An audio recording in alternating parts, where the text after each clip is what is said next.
아멘. 하나님 말씀 사도행전 1장 8절인데요. 우리 다 외우는 말씀이죠.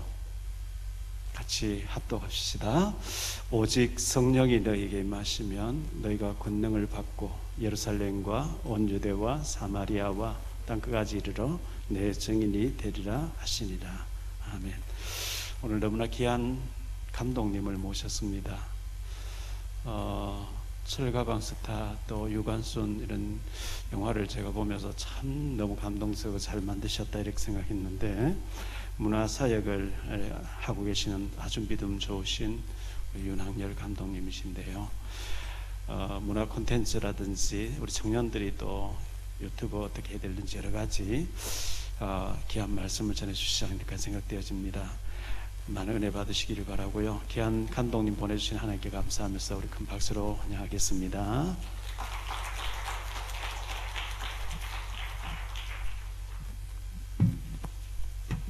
감사합니다. 윤학열 감독인데요.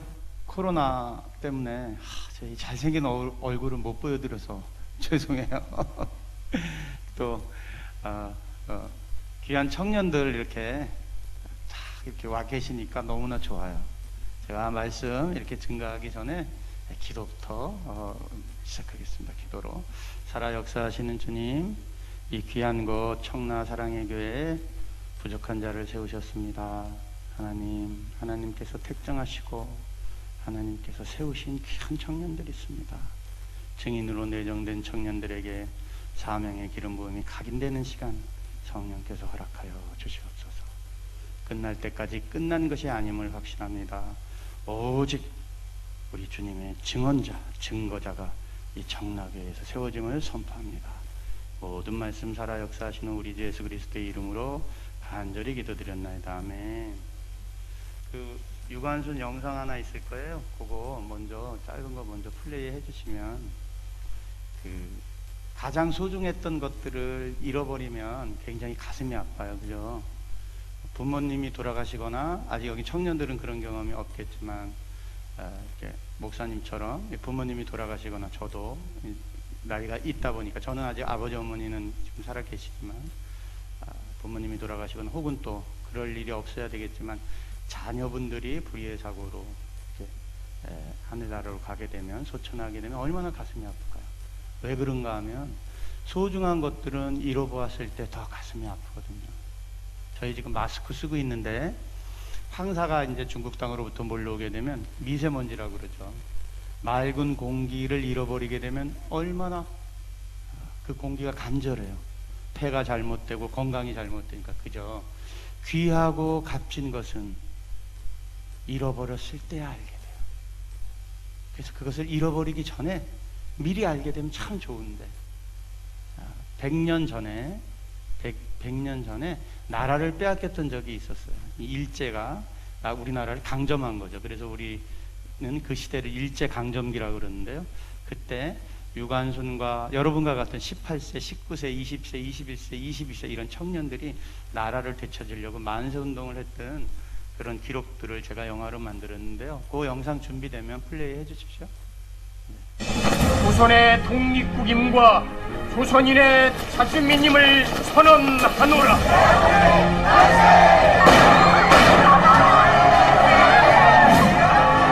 우리에게 자유는 하늘이 내려준 것이다. 그 누구도 빼앗을 수 없다. 대한독립 만세!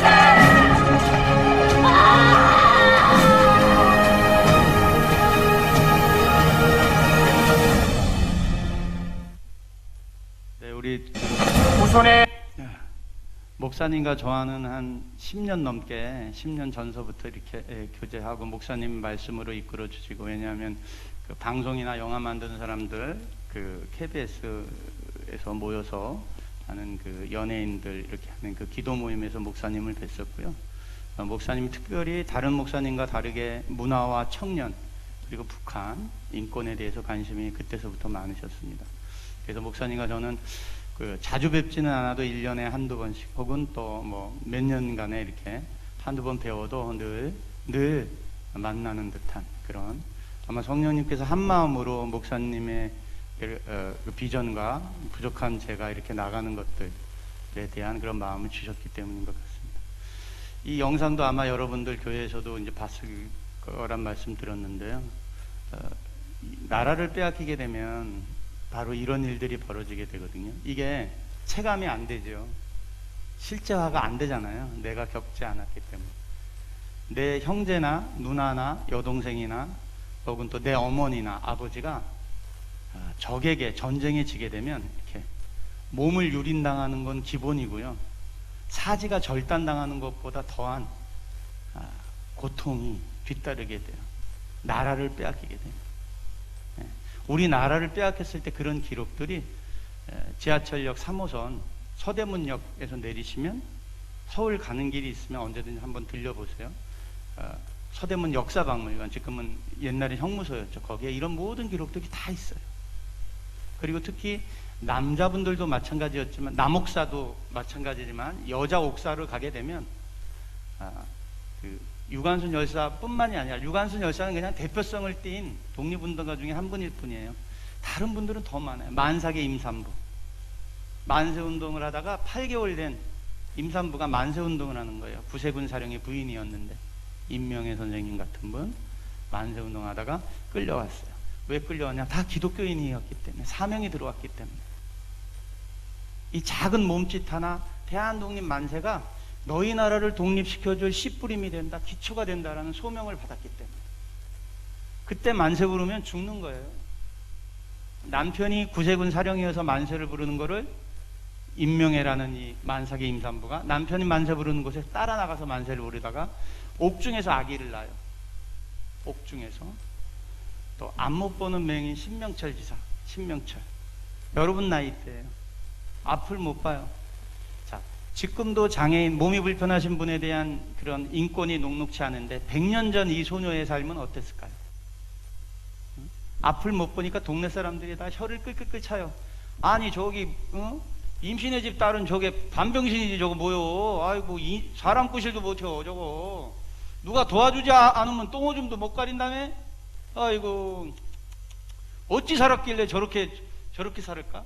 이런 소녀한테 아무한테도 칭찬받아보지 못한 자존감이 낮은 이 소녀한테 하나님이 찾아오시는 거예요. 사도행전 1장 8절로. 오직 성령이 너에게 임하면, 성령이 임하면 지금 세상적으로 보이는 우리 청년들이 갖고 있는 여러 어려움들 혹은 부족함들, 성령이 임하면 신명철이라는 이 어린 소녀에게 소망이 생긴 거예요. 하나님의 말씀이 사실이면 나같이 안 못 보는 사람들이 손가락질하는 나에게도 어떤 소명을, 어떤 사명을 분명히 주셨을 거야. 그죠? 드디어 만세운동이 벌어졌대요. 서울에서부터 벌어진 만세운동이 수원까지 넘어오는데 한 달이 걸렸어요. 그 소식을 듣자마자 가슴이 불이 떨어지는 거예요. 임명혜라는, 신명철이라는 소녀. 왜? 눈이 안 보이니까 보이는 게 없어. 그러니까 무섭지 않아. 일본 경찰이 칼을 차고 다니고 말을 타고 다니는 걸 본 적이 없으니까 겁이 안 나는 거예요. 다른 사람들이 무서워서 만세운동을 벌이면 형무소에 끌려가고 고난을 당한다고 그러고 다 뒷짐질 때 이 신명철 어린 소녀가 나갑니다. 나는 앞에 보이는 것이 없어서 무서울 게 없어. 무서운 사람들은 내 뒤를 쓰시오. 어떻게 이런 일이 가능하죠? 오직 성령이 너에게 임하면. 이 한 귀절만 갖고, 오늘 모인 청년분들이 이 한 귀절만 갖고 기도하세요. 다른 좋은 귀절도 많지만 여러분들은 사명자입니다. 오직 성령이 너에게 임하면 너희가 무엇? 권능을 받고 어디? 온 열방에 증인된다. 정말 이것을 꼭꼭, 소가 여물을 먹을 때 되새김질 한다고 하잖아요. 꼭꼭 씹어서, 선생님 말대로 한 번만 해보세요. 아침 저녁으로, 다른 건 모르겠습니다. 저는 오직 이 말씀 하나 놓고 야곱을 야복강가에서 만나 주셨던 나의 하나님께 내가 이 말씀 하나를 걸고 생명으로 나아갑니다. 나를 만나 주시고 나를 증언자로 세워 주십시오. 내가 이 호흡까지 주님께 드리기를 원합니다. 이렇게 한번 기도해 보세요. 왜냐하면 그런 기록들이 그 서대문 형무소 역사박물관에 다 인덱스가 되어 있어요. 기생도 있어요. 기생. 제가 왜 모두에 이 말씀을 드리냐면, 사명이라는 것이 무엇이냐에 따라서 가난 때문에 팔려왔어요. 기생이 어떤 일인지 아시죠? 술 따르고 웃음 파는 것을 전문적인 직업으로 하는 여자예요. 지금도 그런 유흥업소에 종사하신 분들을 올곧게 안 보지만 100년 전에는 더 했어요. 그죠? 사람 취급을 받지 못하는 그런 일들을 하는 그 소녀에게, 어렸을 때 부모로부터 버림받은, 가난으로부터 버림받은 그 상처 많은 소녀에게 점심때는 이제 그 기생집이, 수원에 있는 기생집이 식당으로 하다가 이제 저녁 때는 술집으로 이제 전환되는 그런 가게였는데, 누군가 놓고 간, 식사하면서 놓고 간 성경책, 이 성경책을 보다가 기생 나합이란 글자가 탁 들어온 거예요. 자기도 기생인데 여기도 기생이 나오니까 그걸 동일시한 거예요. 그래, 만약에 이 성경책이 사실이라면, 하나님이 정말 전지전능하시고 살아 역사하시고 이 기록이 진리라면, 2000년 전에 히브리 민족, 이스라엘 민족을 구원하는 데 사용되었던 기생 라합처럼 나도 사용하지 않으실까? 자기화되는 거예요. 자기화. 이미 하나님은 여러분에게 자기화 하시려고 수년 전서부터 녹화하고 계세요. 딸아, 아들아, 내가 너와 함께한다. 네가 나의 사명자다. 이 마지막 때에 내가 너를 쓰길 원한다. 그 전까지는 술 따르고 웃음 따르던 이 기생 라합이 오직 성령이 너에게 임하면, 이게 각인되는 딱 순간 어저께까지 술 따르던 기생이 아닌 거예요. 어저께까지 웃음을 던지던, 웃음을 팔던 그런 기생이 아닌 거예요. 오늘부터는 사명자인 거예요. 사명의 불이 가슴에 탁 각인되니까, 내가 술 따르고 웃음 따르는 천한 직업을 이 시대에 갖고 있지만 나는 하나님께 어떤 증거자로 살아갈 수 있을까? 만세운동을 한다는데 지휘 여호와를 막론하고 조선 땅의 모든 백성이라면 다 만세운동을 하면, 우드로 윌슨이라는 미국의 대통령이 민족 자결주의에 의해서 만세운동을 하기만 하면 나라를 독립시켜줄지도 모른다는 소문이 돌고 도르니까 30명을 모아요. 후백 기생들을 모아서 이렇게 얘기해요. 우리도 조선의 독립을 위해서 무엇인가 해야 되지 않겠니? 만세를 부르자. 자해원이란 병원에 가서 한 달에 한 번씩 보건진료를 받아야 돼요. 거친 일들을 하시는 분들이니까. 그런데 30명의 후백 기생들을 데리고 가다가 헌병대에서 검문을 딱 당하니까, 자, 성령이 임하면, 사명이 임하면, 삶이 소명으로 바뀌면 무엇부터 바뀌어지게 되냐면 담대함이 생겨요. 성령께서 주시는 힘이에요. 유약하고 연약해 보였던 이 기생이 담대함이 생기는 거예요. 헌병들이 다 길을 막으면서 못 지나가요. 당신들 왜 여기 지나가려고 합니까? 딱 그러니까, 너희들 우리가 누군지 모르느냐? 우리 수원 여기 있는 기생 조합에서 나온 우리인데 자해원에 보건진료 받으러 간다. 너희 총독부 고위 관리들이 우리 기생집에 많이 오는 걸 모르느냐? 이런 담대함. 그러니까 헌병이 문을 열어주죠. 그리고 가장 번화한 곳에 가서 품 안에 감춰졌던 태극기를 꺼내서 만세운동을 꺼내는 거예요. 자, 그럼 100년 전에만 이런 일들이 가능했고 오늘은 가능하지 않을까요? 가능합니다. 왜 가능하냐 하면 지금이 바로 영적 전쟁의 마지막 시기이기 때문입니다. 여러분 눈에는 이 전쟁이 안 보이실 수 있어요. 그런데 제가 이런 예를 들어드리면 이게 실체화 될 거예요. 말은 사람을 상징하는 도구입니다. 말. 그래서 각 사람마다 언어가 존재해요.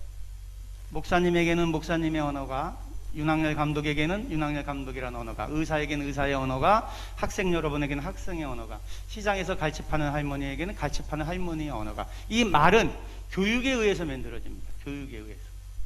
이 교육은 문화현상, 문화현상에 의해서 이 말과 교육이 연동되게 돼 있어요.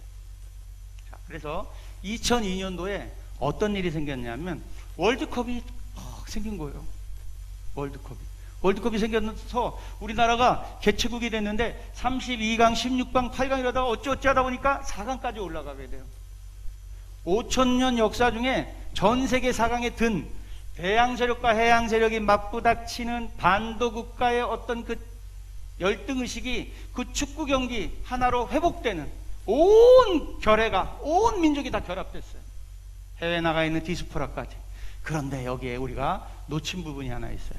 바로 붉은 티셔츠를 입고 응원을 하는 것까지는 좋았는데 그 응원단의 이름이 붉은 악마라는 그런 워딩을 썼어요. 레드 데이블 썼고, 대한민국 짝짝짝짝짝 이걸로 전 나라를 또 전 세계 교포들 사회까지 다 만연되게 됐어요. 이게 여기까지도 좋아요. 여기까지 좋은데, 이 붉은 악마라는 이 응원단이 썼던 심볼 중에 심볼리즘의 하나가 치우천왕이에요. 조선의 도깨비 중에, 조선 땅의 도깨비 신 중에 가장 위대하다는 전쟁의 신. 그래서 이렇게 도깨비 문양, 해골, 귀엽게 생긴 뿔 달린, 파워포인트 한번 열어주실까요? 뿔 달린 그런 모양. 다음이요.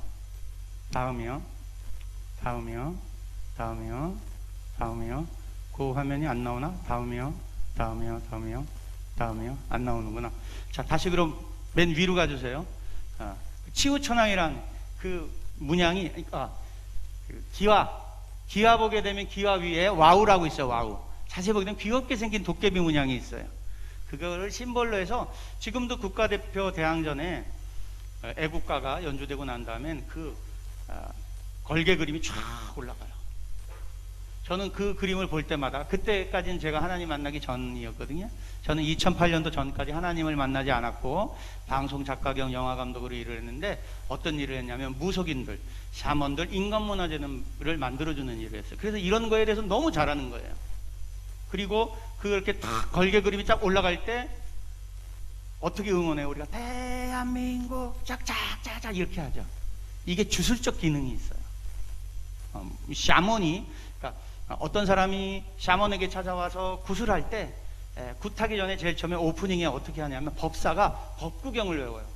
그러면서 귀신을 불러내요. 바하바냐 아바라 아밀타 심경바, 이렇게. 이게 후크성이에요. 멜로디가. 이렇게 해서 구천을 떠도는 영혼을 불러내는 영가의식의 오프닝을 이렇게 하는데, 이것이 대한민국 짝짝짝짝짝, 대한민국 짝짝, 너무나 유사한 거예요. 이런 유사성 때문에 한번 각인이 되면, 어둠이나 잘못된 습관들은 한번 공기처럼 호흡돼서 각인되면 내 생각 마음을 딱 따리를 틀고 내 마음을 지배하게 돼요. 즉, 도깨비 신이 축구와 함께 했구나. 도깨비는 전쟁의 신이라고 제가 말씀드렸잖아요. 그런데 어둠은 성경적인 것들을 카피하고 모방하는 데 능하거든요. 거짓의 영이기 때문에. 성경의 전쟁은 어디에 속한 거라고 그랬죠? 여호와께 속한 거라고 그랬어요. 다윗이 그렇게 외쳤어요. 그들 골리앗과 싸우기 전에 그들은 칼과 창과 단창으로 나가나 무엇? 나는 여호와의 이름으로 나간다고 그랬어요. 모든 이 인간 사회에 있는 모든 전쟁, 생명, 시간, 공간의 모든 주권자는 하나님이세요. 어둠은 이런 것들을, 창조의 영이 아니기 때문에 이런 것들을 모방해 가는 거예요. 그래서 치우천왕이라는 그 걸개 그림으로 한번 각인되기 시작했어요. 스포츠로 들어왔어요. 그러고 난 다음에 도깨비에 대한 것들이 이제 친근하게 되죠. 그러고 나서 도깨비란 드라마 있었어요. 공유가 나오는 도깨비란 드라마. 제가 다른 시간이어서 그 한 클립 한 클립 보여드리면 설명할 수 있는데, 공유라는 절대절명의 신이에요. 그 도깨비를 기리는 인간은 죽어가요. 그러나 이 공유라는 억울하게 죽은 이 도깨비는 가슴에 칼을 꽂은 채 죽지 않아요.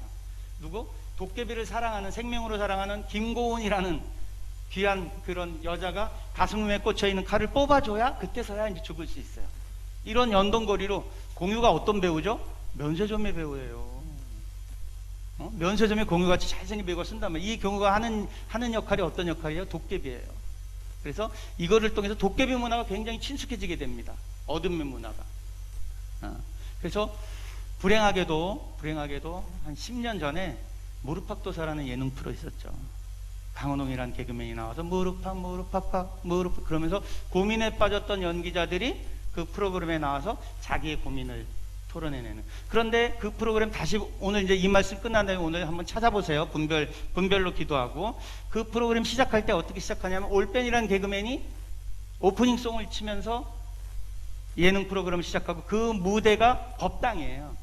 그래서 강호동이라는 개그맨이 도사복장을 하고 있고 뒤로 불상들이 딱 보여요. 그런데 어떻게 시작하냐면, 무릎팍도사가 나, 이렇게 하면서 주술적인 거예요. 정말로 굿의 제의를 그대로 카피한 예능이에요. 근데 그런 것들을 안 볼 수 없죠. 왜냐하면 시대의 흐름이 그러니까. 그럴 때 만약에 안 볼 수 있으면 좋은데 보게 되면 대적하고 봐야죠. 이건 어둠의 문화구나. 나사렛 예수 그리스도의 이름으로 명하노니 어린 양의 피로 인칠죠. 이렇게 대적하면 봐야 되는데 그런 것들의 영향으로 7년 동안 방송됐어요. 7년 동안 방송되면서 이것들이 위해한 프로그램이라는 각인이 없이 그냥 보게 되면 공기처럼 흡입돼서 우리의 마음을 지배하게 돼요. 그 결과 이제는 무로보살이라는 프로그램으로 더 변화됐어요. 더 성장했어요.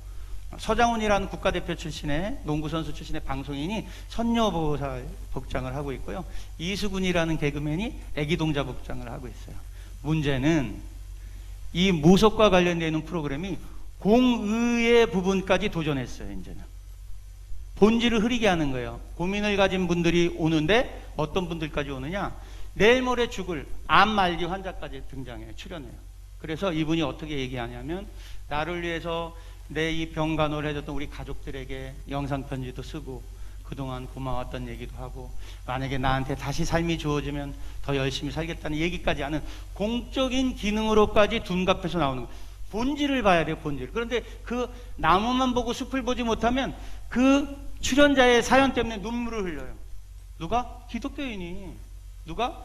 사랑의 교회 성도가. 왜? 본질이 무엇인지를 모르니까. 그래서 이거는 분별력 있게 그 콘텐츠의 본질을 봐야 되는데, 이런 모든 것들, 즉 문화가 이미 어둠에게 넘어갔다. 소돔과 고모라성 시대와 동일한 그러한 어려움의 시대다. 모든 교육이 우리 아이들의 마음까지 다 뺏어서 가게 됐다. 2020년 봄에 어떤 현상이 벌어졌느냐? 작년이죠. 코로나가 터졌어요. 코로나가 터지면서 어떤 한 이단 종교의 실체가 극명하게 드러났어요. 바로 신천지라는 이단인데요. 그 신천지라는 이단의 특징이 하나 있었어요. 2003년도 이후 폭발적인 신도수의 증가. 왜 신천지는 폭발적으로 증가했지? 어떤 이유 때문에 증가했을까? 봤더니 폭발적인 증가하는 그 신천지의 80%가 청년이었어요. 신천지는 청년에게 집중했던 거예요. 제가 무당들이랑 인간문화재 만들어주고 하나님 만나기 전에 그런 일 했다고 그러잖아요. 큰 만신, 큰 무당일수록 마지막에 죽기 전에 소원이 하나 있어요. 그 소원이 뭐냐면 자신의 신제자를 만들고 죽는 거예요. 왜 신제자를 만들고 죽기를 원할까요? 제자 목양이 되지 않으면 자기 산신제가 안 이어질 걸 알기 때문에. 귀신도 알아. 이단 종교도 알아요. 다음 세대를 목양하지 못하면 자기네들 단체가, 자기네들 공동체의 생명이 끝난다는 거예요. 그래서 신천지는 어느 정도까지 목양했느냐? 한 청년이 탁계단에 들어오면 이 청년을 포교하기 위해서, 데려가기 위해서 심리상담도 해주고 동아리에도 끌어들이고, 무조건 한 청년이 그 청년의 이야기를 3시간 이상 들어주기. 그리고 이 청년들, 자기가 면담한, 즉 그 ip삭이라는 신천지 성도가 열매라고 특정된 청년들을 딱 타켓으로 잡으면 이 청년에 대한 보고서를 작성하는 거예요. 학교는 어딜 나왔고, 가족관계는 어떻고, 지금 원하는 건 뭐고, 뭘 하고 싶어하고. 왜 이게 가능할까요? 상대방의 이야기를 들어줘요. 무조건 가르치려고 들지 않고 그 사람의 눈높이가 돼서. 이게 이분들의 사명인 거예요. 그래서 무조건 들어줍니다. 3시간, 5시간 이렇게 들어준 그런 리포터를 5인위원회에다 보고해요. 그러면 이 5명이 분석을 해요. A 등급부터 Z 등급까지 이 청년의 성장 가능성, 이 청년의 능력, 이 청년의 앞으로 자기네들과 해야 될 일 분석해서, 그러면 등급이 가려지게 되고 그 등급에 의해서 70명까지 이 한 생명에 다 달라붙는 거예요. 실제 예인데요. 의과대학교에 진학한 한 청년이 있었는데, 의사 집안의 청년이에요. 얘 의사하기 싫어요. 음악하고 싶어요. 밴드. 근데 집에 하도 그런 얘기를 하면 막 너무나 혼내니까 자기 의견을 한 번도 얘기하지 못한 채 의대 진학했는데 수업도 듣기 싫어요. 그러다 우연히 동아리에서 밴드 동아리를 보게 되고, 거기 가서 베이스 기타를 배우기 시작하는데 이제 신천지랑 이렇게 접촉이 된 거예요. 그 동아리 자체가 그 신천지 커뮤니티였던 거예요. 그러니까 이 청년을 타켓으로 놓고 신천지 지교회에서 가장 베이스 기타를 잘 치는 멘토가 파견돼서 와요. 그리고 그 청년의 마음을 들여줘요. 이렇게 1년 이상 목양을 합니다. 10개월 이상. 그런 다음에 나중에는 센터방을 지나서 자기 지교회까지 끌어들이게 되면 그때서야 이제 오픈이 돼요. 사실 우리는 이러이러한 종교다. 그럼 이미 2단계까지 왔을 때 이 청년은 이게 거짓이라는 생각이 들어도 이 공동체가 너무 좋기 때문에 떠날 마음이 없어요. 나를 이해해주고 내 고민을 들어주고 내 눈높이를 맞춰준 이것이 더 좋은 거예요. 이런 경우가 있는가 하면 완악한 청년이 있을 수 있어요. 이성이 자아가 강해서 이런 청년한테는 몰래 카메라처럼 페이크 드라마로 접근해요. 그래서 접촉 사고를 내기도 하고 그 전에 카페 같은 데서 이렇게 청년들이랑 이렇게 얘기할 때 지나가는 사람인 것처럼 딱 지나가다 딱 보고 내가 네팔에서 기도 많이 하는 선교사인데 두 분들 얘기하는 걸 이렇게 쭉 들어보니까 왼편에 있는 이 청년분 같은 경우에는 하나님의 사람입니다. 하나님을 만나야 되는데 이러고 가. 그럼 누구든지 그런 장면이 있으면 좀 안 믿는 사람 같은 경우에는 좀 찝찝하기도 하고 이거 뭐지? 이렇게 될 거 아니에요. 그러고 난 다음에 2주나 3주 뒤에 이 청년이 귀가하거나 이럴 때 접촉사고를 탁 내는 거예요. 만약에 차를 갖고 다니는 청년이면 접촉사고 같은 거 탁 내는 거예요. 그리고 자 이제 합의를 보고 뭐 이렇게 하고 내리고 집에 올라갈 때쯤 그 제일 처음에 교제를 시작했던 그 다른 청년에게 전화가 가는 거예요. 형 혹시 무슨 사고 같은 거 안 났어? 그때 우연히 봤던 그 네팔 선교사님 있지? 그 선교사님이랑 내가 그 이후로 전화번호 받은 것 때문에 교제하는데 좀 전에 전화 왔어. 형 놓고 기도하는데 무슨 큰일 안 생겼냐고. 깜짝 놀랄 거 아니에요, 이 청년은. 좀 전에 교통사고 당했는데 그걸 마치 보는 듯이 얘기를 하니까 덜컥 겁이 나와. 덜컥 겁이 날 거 아니겠어요? 그럼 그렇게 얘기하는 거예요. 그 선교사님이 형은 꼭 하나님의 사람, 이런 식으로 접근하는 거예요. 그렇게 해서 미혹돼서 6개월에서 1년이 지난 다음에 자기를 속였던 그런 사람들이 나중에 이제 드디어 입교하는 날 다 등장합니다. 그러면 세상적으로 봤을 때 나를 속였던 사람들이 막 등장하면 화가 나야 되잖아요. 그런데 그 단계가 되게 되면 은혜로 바뀌는 거예요. 이렇게 높으신 지파장님이 직접 차를 모시고 저를 접촉사고를 내셨군요. 제가 뭐 대단한 사람이라고. 여기 센터장님께서 이렇게 하셨군요. 여기 전도사님께서 이렇게 하셨군요. 이렇게 바뀌게 되는 거예요. 제가 이 말씀을 왜 드리느냐, 타 종교도 무당도 무속인도 다음 세대 후대에게 생명을 걸더라. 그래서 지금 이 순간에 우리는 우리 후배 청년들에게 생명을 걸어야 된다. 후대에게 생명을 걸지 않으면 절대로 안 된다. 자, 2020년에 그런 신천지와 관련되는 코로나 팬데믹으로 인해서 신천지의 실체가 밝혀졌는가 하면 어떤 현상이 생겼냐면, 제가 신천지를 나온 이 청년들을 권면하기 위해서 그 신천지 관련 청년들의 영상을 만들어야 되겠다 이런 마음으로 자료조사를 막 했어요. 하다가 국민일보사의 백상현이라는 기자를 만났는데, 이분은 제가 하나님 처음 만났을 때 저를 취재했던 그런 기자님이세요. 그 기자님을 만나서 신천지 청년들과 관련되어 있는 영상을 만들어야 되겠습니다 라고 말씀드렸더니 백 기자님이 이러시는 거예요. 감독님, 그것도 중요한데 그것보다 더 중요한 게 있습니다. 바로 차별금지법입니다. 그래서 제가 물어봤어요. 차별금지법이 뭐죠? 부끄럽게도 몰랐어요, 제가. 그랬더니 인간 스스로 자기의 성별을 결정할 수 있는 법이 차별금지법입니다. 그 얘기를 딱 듣고 노트북으로 백상현 기자께서 영국과 유럽, 미국의 실제 사례를 보여주는 순간 감켜져 있던 내 눈이 띄어졌어요. 창세기에 여러분들 너무 잘 알고 계시죠? 창세기에 보게 되면 보암직도 하고 먹음직도 한 이런 유혹, 미혹으로 우리의 눈을 가리죠. 그런데 믿음은 들음에서부터 나온다고 하잖아요. 선포하는 사람이 있었을 때 귀가 열리게 되고 귀가 가려졌던 눈이 열리게 되거든요. 백상현 기자가 그걸 딱 보여주는 순간 내 눈이 열렸어요. 아하. 그리고 그동안 감춰졌던 제 의문 하나가 풀려졌어요. 저는 부끄럽게도 영국 교회가 왜 망했는지 몰랐어요. 그냥 추상적으로 그들이 타락해서 망했나 보다. 또 유럽 교회가 왜 망했는지 몰랐어요. 그렇게 선교사님들 많이 보냈고 그랬던 영국 교회가 왜 망했지? 왜 영국 교회가 술집으로 변했지? 왜 영국 교회가 무슬람으로 변했지? 왜 영국 교회가 문을 닫게 돼서 카지노로 변했지? 그 비밀을 몰랐어요. 바로 법과 질서, 인간이 만들어내는 규율로 스스로 남성, 여성 이외에 제3의 성을 인간 스스로 선택할 수 있는 법이 통과되고 나면 하나님이 계실 수 없는 거예요. 창조 질서에 위배되는 인간의 도전 중에 가장 큰 위약한 도전이 창조주가 만들어낸 고유한 성별 이외에 제3의 성별을 스스로 선택한다라는 교만 중에 교만이고 바벨탑 중에 가장 높은 바벨탑이에요. 그런 곳에 어떻게 거룩한 영이신 하나님께서 거하고 계시겠어요. 비밀이 딱 풀린 거예요. 아, 이런 거구나. 이래서 영국교회가 문을 닫을 수밖에 없었구나. 이것이 어떻게 포장되냐면 인권이란 이유로. 그래서 제가 그날서부터 이 일은 나에 대한 자, 뭐 어떤 소명이든지 사명이든지 간에 들음으로부터 시작됩니다. 이건 성경에 기록되어 있기 때문에 오늘 부족한 저의 이 선포가 청년들에게 자기의 사명으로 각인되길 바라요. 그 백 기자가 그렇게 얘기한 그 권면의 시간에 내 2020년, 21년, 22년, 23년에 사명이 딱 바뀌게 된 거예요. 왜 바뀌게 되느냐? 이스라엘도 2003년도에 차별금지법이 통과됐어요. 민주주의 국가 중에 유일무이하게 대한민국만 막아내고 있는 거예요. 지구상에 딱 한 나라만 남아있는 거예요. 이게 우연일까요? 미국에서는 어떤 주에서는 아이가 태어나면 남자인지 여자인지 기록하지 않아요. 그냥 비워둬요. 6살이 됐을 때 이 아이 스스로 내가 너 남자로 살을래? 여자로 살을래? 아니면 중성으로 살을래? 선택하게 하는 거예요. 이걸 인권이라고 주장하는 거예요.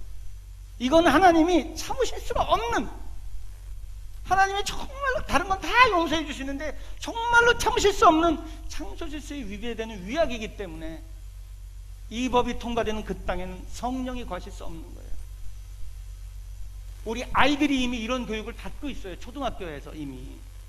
여기 초등학교 학부모님이 계실 줄 이제 아는데 이미 학생 인권 조례라는 법이 다 통과가 돼서 아이들 시간에 성교육이 이런 스스로 자기의 성별을 선택할 수 있는 것들이 인권으로 둔갑되는 교육이 이미 다 만연되고 있어요.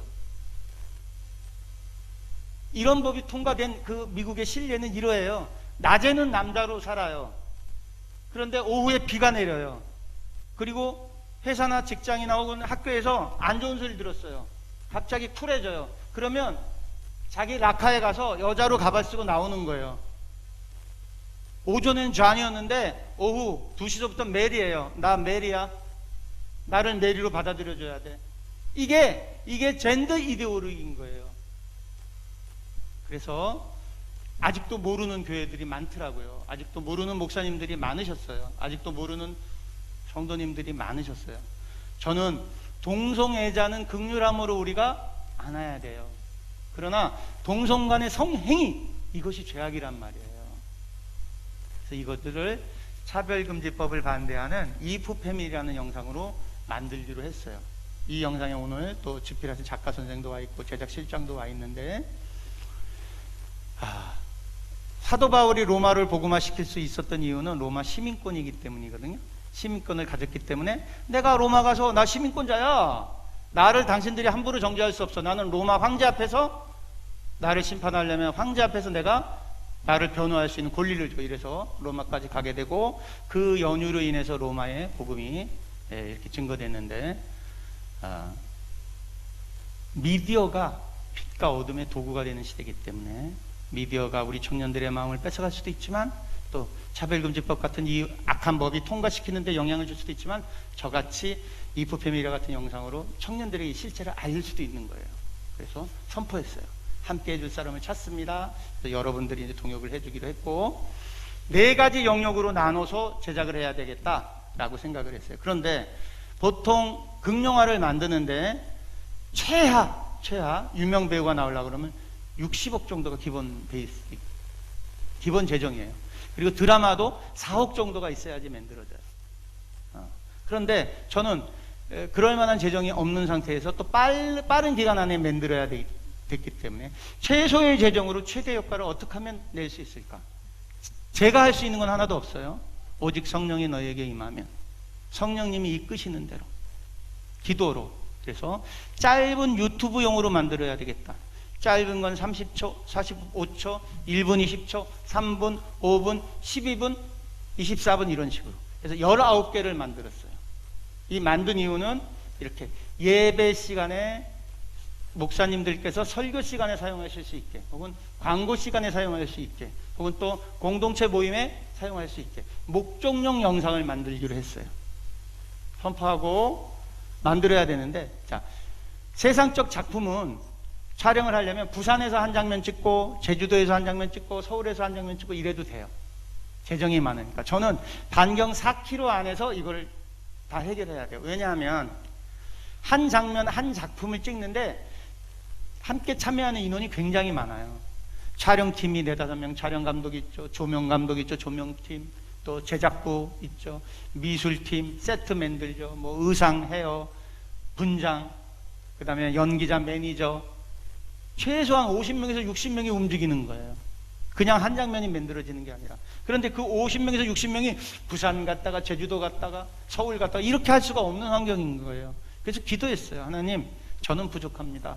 지혜 주십시오. 그래서 반경 4km 안에서 찍어야 되겠다. 그런데 교회가 나오고 또 뭐 아파트가 나오고 학교가 나오고 이래야 되니까 교회를 열어주실 만한 목회자, 교회가 나와야 되는 거예요. 성도님들이 나와야 되는 거예요. 기도를 했는데 다행히 우리 하나님의 다 계획이시죠. 퍼즐 같은 지필 작가가 다니는 파주 산마교회 목사님이 이 얘기를 탁 들으시더니 이일성이라는 목사님이 이렇게 얘기하신 거예요. 차별금지법을 막아내는데 우리 교회가 쓰임받았으면 좋겠습니다. 성도님들 이 일에 다 같이 하나님의 상급이 되도록 참여합시다. 이랬더니 한 분도 반대하지 않으셨어요. 그래서 강대상도 열어주셨고 목양실도 열어주셨고 내용이 이래요. 차별금지법에 대해서 큰 관심이 없었던 목사님, 남미 비전 선교의 비전을 가졌던 목사님이 별로 관심을 갖지 않았다가 차별금지법이 통과되고 난 뒤에 동성애는 잘못된 겁니다 라고 설교를 하셨어요.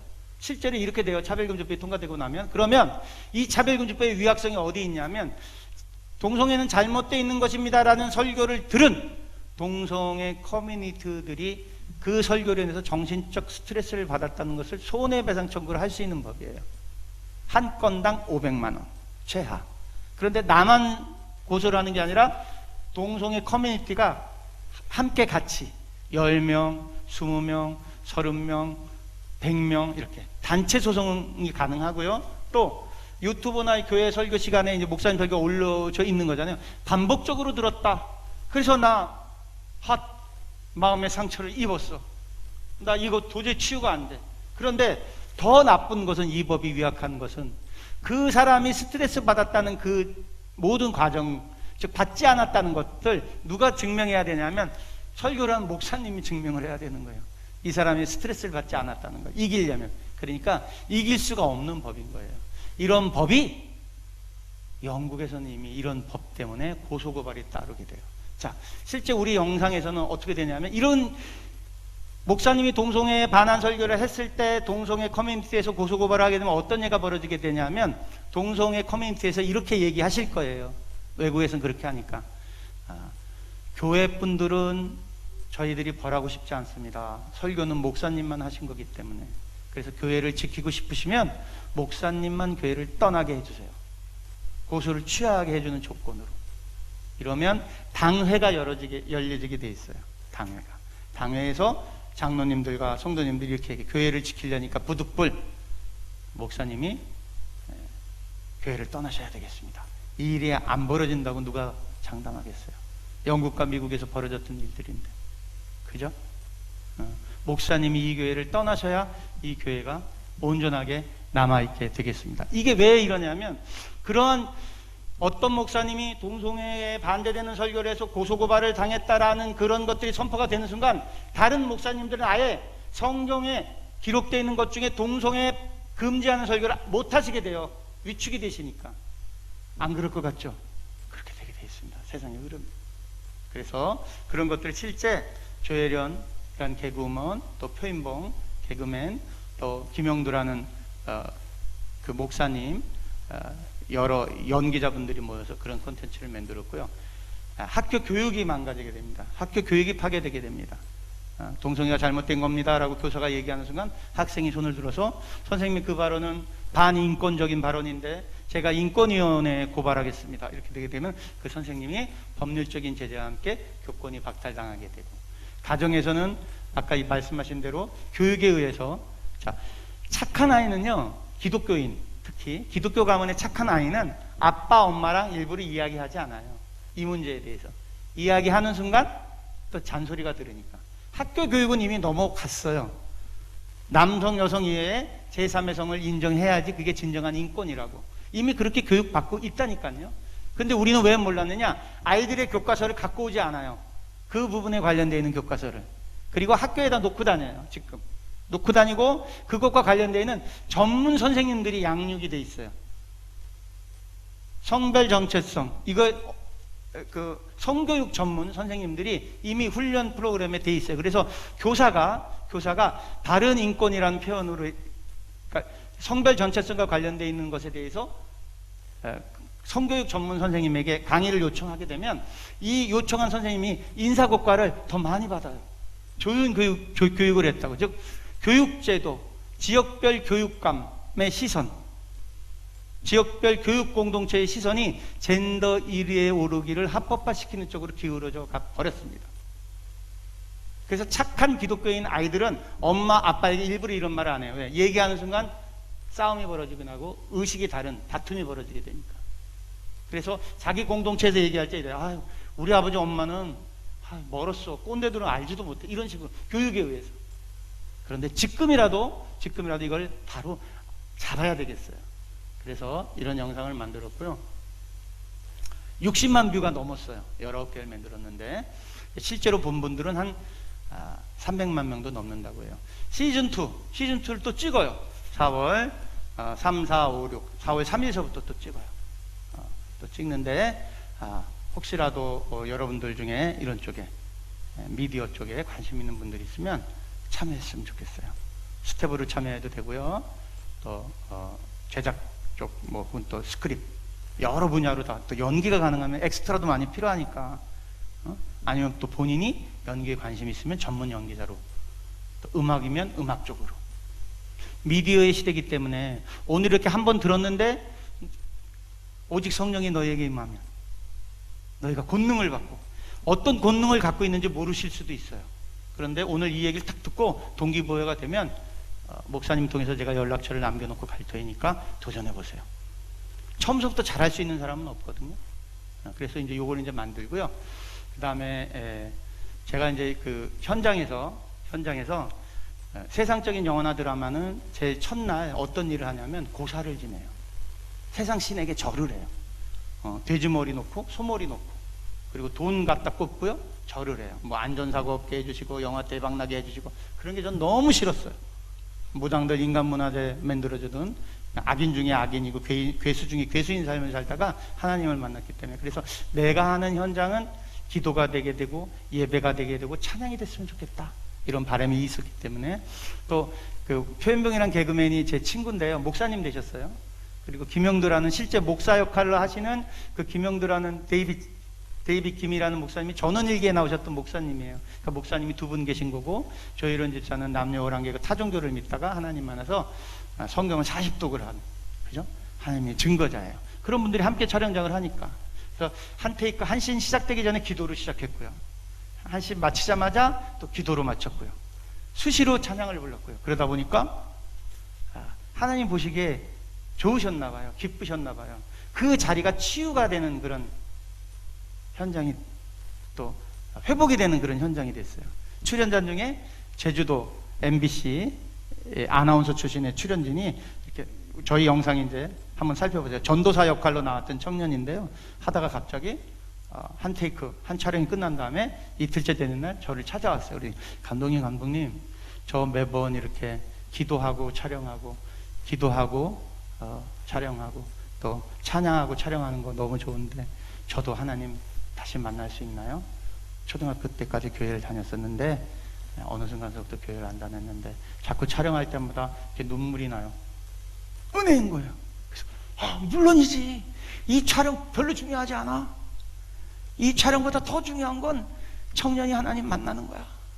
그래서 목사님 우리 연기자 하나님 만나고 싶다니까 다 달려와서 기도하고, 얼마나 은혜로운지.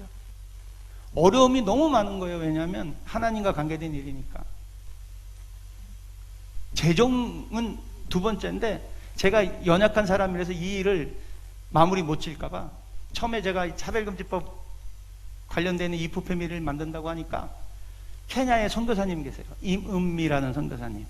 거기서 식량 사역하세요, 원주민들한테. 그래서 화요일 날마다 옥수수 식량 나눠주시는데요, 8,000명에서 12,000명이 그 식량을 받으러 걸어와요. 저 밀림서부터. 이제 옥수수 5,000원이면 5,000원어치 옥수수 봉지를 하면 이제 15일을 먹는 식량이에요. 그러니까 한 달이면 이제 10,000원인 거죠. 그런데 이문미 선교사께서 어떻게 하셨는지 톡으로 이렇게 답글이 왔어요. 윤한혜 감독님, 하나님이 이 일을 꼭 완수해 내기를 원하십니다. 케냐 선교지에서 500만 원의 재정을 보냅니다. 100만 원은 윤한혜 감독님 생활비로 쓰시고 400만 원은 꼭 이 일을 마무리 져 주십시오. 그 문자를 탁 보는 순간 이건 예수 그리스도의 살점이다. 다른 데서 오는 재정도 정말 귀해요. 그런데 케냐 선교지에서 온 재정이에요. 얼마나 제가 영적인 부담감이, 이 일은 꼭 해야 되겠다. 왜 이런 과정을 주시냐 하면 성령님은 우리가 연약하니까, 내가 연약하니까, 내가 인간적인 이유로 이 사명을 못 감당해낼까 봐. 오늘 청년들도 선포하고 나가기만 하면 하나님이 여러 가지 방법으로 그 일을 이루실 수 있게 이끌어 주실 거예요. 그래서 저도 이건 하나님의 뜻이구나.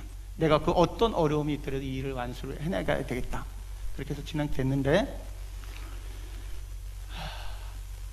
촬영을 전날치 촬영이 끝났어요. 다 찍을 거 다 찍고 장소를 이동해서 법원 쪽 관련되어 있는 촬영을 하고 있는데 복음법률가협회에서 연락이 온 거예요. 윤 감독님, 어저께 찍은 그런 내용들이 저쪽 공동체에 의해서 잘못되어 있는 것들을 이렇게 해서 법적인 문제가 발생될 수 있으니 재촬영을 해야 되겠습니다. 가슴이 철렁. 또 반은 너무나 화가 나는 거예요.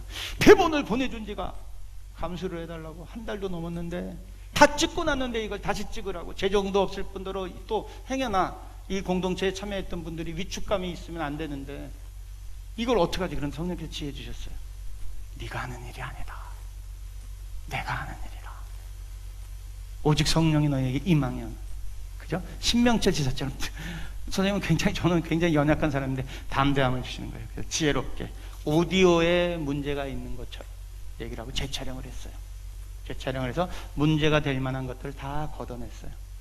다 걷어냈고, 그러니까 은혜롭게 이 촬영이 이제 잘 마무리됐고, 또 한 장면 한 장면을 송출하기 전에 복음법률가협회 안창호 헌법재판관, 전 헌법재판관님, 조배숙 위원장님, 조영길 변호사님, 또 기타 등등의 커뮤니터들이 한 장면 한 대사 한 대사 다 검수해 주셨어요. 왜냐하면 하도 저쪽에서 가짜 뉴스라고 물고 늘어지니까.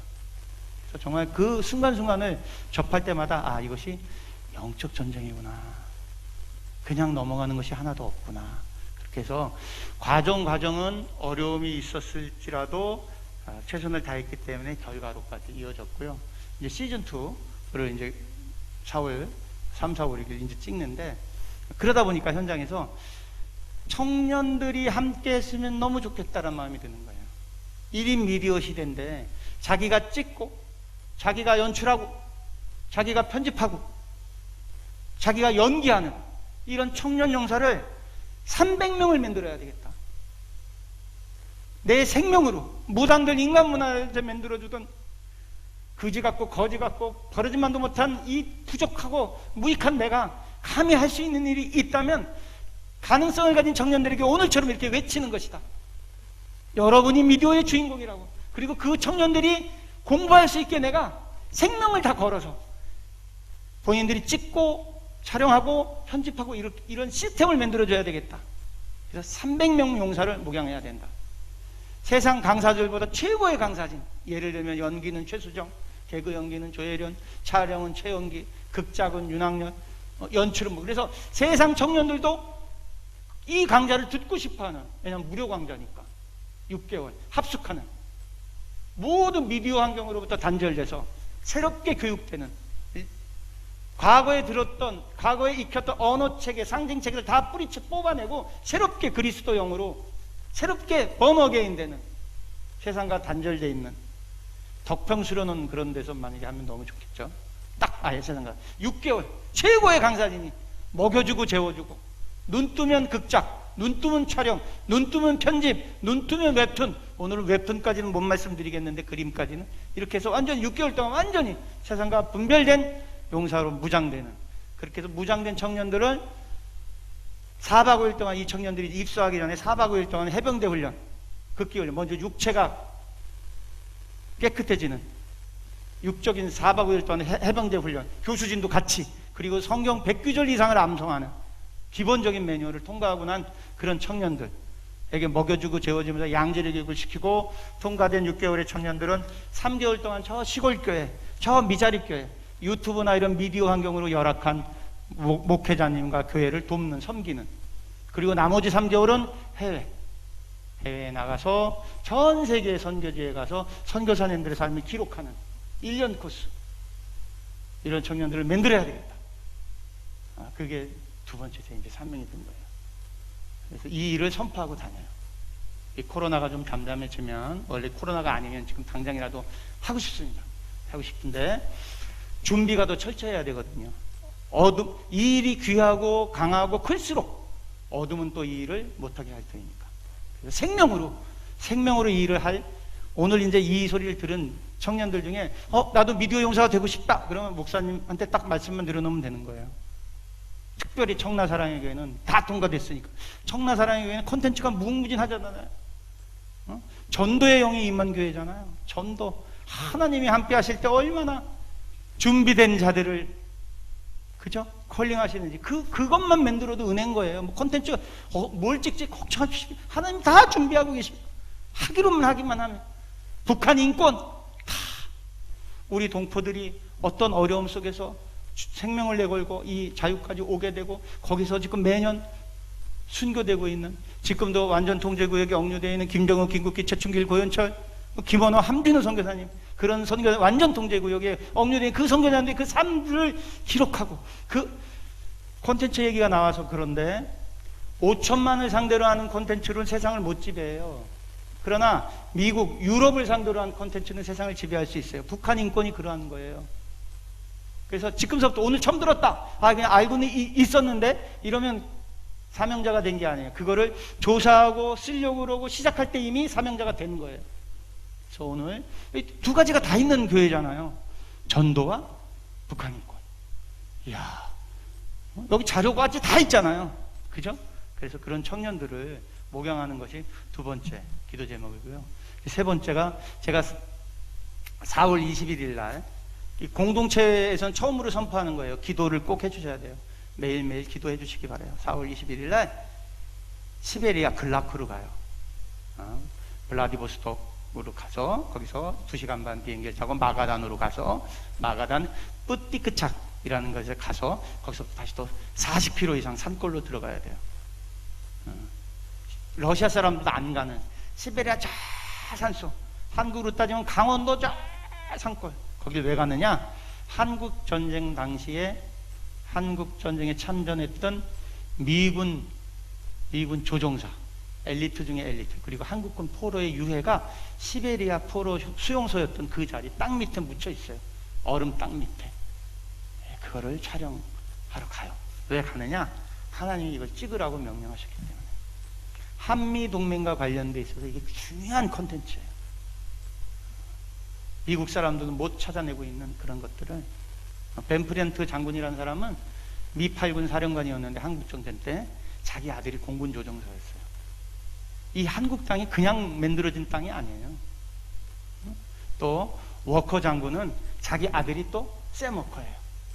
그러니까 아니, 우리나라로 따지면 네팔이라는 나라가 독립전쟁을 하는데, 아니, 한국군 아버지와 아들이 왜 참전을 합니까? 이 먼 나라에 이해가 안 돼요. 지금 보면 한 기수, 한국전쟁이 벌어졌을 때 육군사관학회 기수가 400몇 명인데 143명이 한국전쟁에서 죽었어요. 전사했어요. 남의 나라 전쟁에 이게 말이나 되는 일이에요? 왜 그랬을까요? 이게 단순한 그런 논리 저면에는 영적인 이유들이 존재해요. 그걸 다 얘기할 수는 없지만, 그래서 거기를 촬영하러 가요. 세상 사람들은 이 코로나 전국에 거기를 왜 가냐고 그럴 수 있어요. 근데 저는 매일매일, 제가 담대한 사람이 아니에요. 매일매일 성령께서 주신 담대함으로, 어저께의 윤학열이 오늘의 윤학열보다 더 못해요. 그러니까 매일매일 더 성령님이 담대함을 주세요. 그리고 분명히 이유가 계셔요. 거기 가서 이걸 찍어낼 만한, 행여라도 한미 동맹이 어려운 지경에 처하게 됐을 때 우리가 찍어낸 이 영상이 완고한 결정을 내릴 만한 미국 사람들의 마음을 되돌릴 만한 푯대가 될 수도 있기 때문이에요. 당신들을 반대하는 사람들만 존재하는 게 아니라 당신들의 지지하고 당신들이 70년 전에 한국에서 어떤 일을 했는지를 기리는 우리들의 마음도 있습니다라는 걸 보일 수 있다. 그런 푯대가 될 수도 있다. 이것들을 어떻게 해서 다 알게 해주셨냐면, 이승만이라는 장로가 초대 대통령이었던 분이 53년도 미국 상원에서 한 연설에 이미 기록이 돼 있어요. 전쟁 복구비를 미국이 도와주려고 하는데 하도 다시 또 휴전된 상태에서 북침을 하겠다고 이승만 당시 대통령이 주장하니까 전쟁 복구비를 가지고 이승만을 좀 이렇게 공경에 처하게 하려고 미국에서 초청을 했는데, 상하원 연설에서 연설문을 감추고 있다가 이승만 장로가 선지자적 예언자의 기능을 가지신 분이죠. 딱 연설하는데 그 연설에서 뭐라고 얘기했냐면, 지구상에서 가장 먼 나라, 이제 좀 의역을 하면 지구상에서 가장 먼 나라 대한민국의 자유민주주의를 지키기 위해서 미국의 청년들이 3만 명 넘게 전사했습니다. 대한민국 산천에 미국의 청년 샘 존 스미스의 영혼이 대한민국 땅에 묻혀 있습니다. 나는 오늘 이 자리에 그 청년들의 어머니에게 존경과 감사를 바칩니다. 대한민국의 민주주의는 우리 것만 내 것이 아니라 바로 이 헌신하고 순교한 미국 청년들의 것이기도 합니다. 이런 식의 연설한 거예요. 위기를 복으로 바꾸시는 지혜, 끝날 때까지 끝난 게 아닌 그 지혜. 그래서 33번 기립박수를 받아요. 그것처럼 미디어가 세상의 마음을 움직이는 시대에 한미동맹과 관련되는 콘텐츠는 반드시 만들어놔야 되겠다. 그래서 1년에 2달 간격으로 차별금지법과 관련되는 영상은 계속 만들어질 거예요. 또 청년 용사 300명을 목양을 할 거예요. 이미 선포되고 있어요. 여러분이 콘텐츠인 거예요. 개인이 콘텐츠인 거예요. 목사님이나 저만 해도 나이가 있기 때문에 여러분처럼 그렇게 창조적이지 못해요. 그냥 학습돼 있는 것들에 의해서 선포할 뿐이에요. 그러나 여러분의 영은 무궁무진해요. 하나님이 시대마다 시대 감수성을 주시기 때문에 여러분이 하려고만 마음 먹으면, 오늘 선포한 오직 성령이 너에게 임하면 너희가 권능을 받고, 이 성경 구절을 놓고 쪼개듯이 기도하기만 하면, 사도 바울에게 허락하셨던 이 말씀을 저기에도 동일하게 주시옵소서. 또 아버지 세대는 아들 세대를 위해서 동일하게 외쳐주셔야 돼요. 너희가 미디어 용사가 돼야 된다. 또 지원도 해주셔야 돼요. 다른 교회에서는 제가 그렇게 선포했어요. 부목사님이 계시거든 영상대학원에 무조건 진학시켜 주십시오. 목사님, 제가 어떤 때 선포할 때는 약속까지 받아냈어요. 담임 목사님, 여기 부목사님 중에 가장 영상에 관심이 있는 목사님을 동국대학교 영상대학원, 한양대학교 영상대학원, 중앙대학교 영상대학원에 보내주십시오. 목사님이 영상을 이해해야 청년과 아이 컨택을 할 수 있습니다. 미디어의 시대입니다. 우리 애기들 태어나는 그 순간부터 미디어로 호흡합니다. 미디어가 교육이고, 미디어가 말이고, 미디어가 정치입니다. 훈련되지 않으면 결코, 잠언서 4장 23절에 무릇 지켜야 할 것 중에 더욱 내 마음을 지켜라. 생명의 근원이 여기서 남이라. 생명의 근원에 되는 것들을 지키지 못합니다. 미디어를 영성과 지성과 함께 미디어를 반드시 겸비시켜줘야 됩니다. 이렇게 이제 선포한 적도 있어요. 아마 선생님 가고 나면 여러분들 미디어 한다 그러면 목사님이 그 전에도 많은 지원을 해주셨겠지만 전폭적인 지원이 있을 줄 알아요. 그래서 교회에 유튜브 센터가 만들어지면 좋겠어요.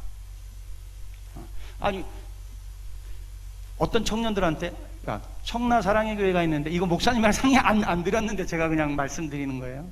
청라 사랑의 교회가 있는데 유튜브 스튜디오가 만들어져 있고 거기 무료로 대여해주고, 또 일주일에 그 일요일 오후에 강사진 중에 이런 사람들 와서 무료로 유튜브 교육한대.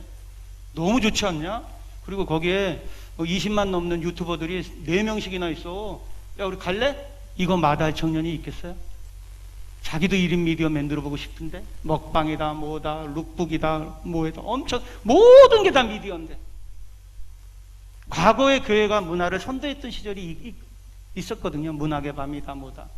이젠 그렇지가 못하잖아요. 세상에 끌려다니고 있잖아요. 그런데 미디어에 눈뜬 교회가 청년을 지켜낼 수 있습니다. 미디어 유튜브 센터를 만든다고 그러면 또 모여서 우리가 오직 성령이 너에게 임하면 정말 기도력에 무장되면 국고 지원도 너무나 많이 받을 수 있어요. 마을 미디어 센터, 무슨 지원, 어느 지역이든지 간에 미디어와 관련되어 있는데, 왜냐하면 앞으로 VR 세상이 오거든요. 3년 뒤, 5년 뒤는 인간이 예측하지 못할 중독의 영 중에 가장 큰 중독의 영, VR의 세상이 생활화가 돼요. 지금 미디어로 준비해 놓지 않으면 후대를 잃게 됩니다.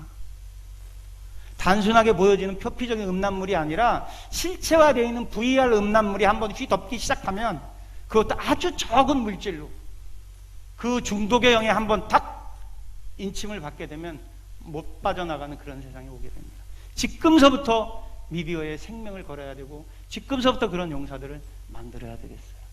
그래서 사실 저를 이제 그 기도 제목 이프 패밀리 매달 만듭니다. 참여하실 청년들은 늘 언제든지 우리들 문호가 열려 있습니다. 내가 촬영하고 싶다, 편집하고 싶다, 연기하고 싶다, 노래 배우고 싶다, 다 참여해 주셨으면 좋겠고요. 또 저 시베리아 가는 거 꼭 기도해 주셨으면 더 좋겠습니다. 그리고 300용사 이 무장에 함께 기도해 주셨으면 좋겠습니다. 제가 3시 10분까지 이 정도 시간이면 되죠, 목사님? 제가 그죠? 네. 그래서 일단 요 3가지 하고요. 또 북한 인권 영화도 또 이렇게 연동해서 만들 예정이거든요. 다 같이 함께 했으면 좋겠어요. 부족한 사람의 이야기 들어주셔서 감사합니다. 감사합니다.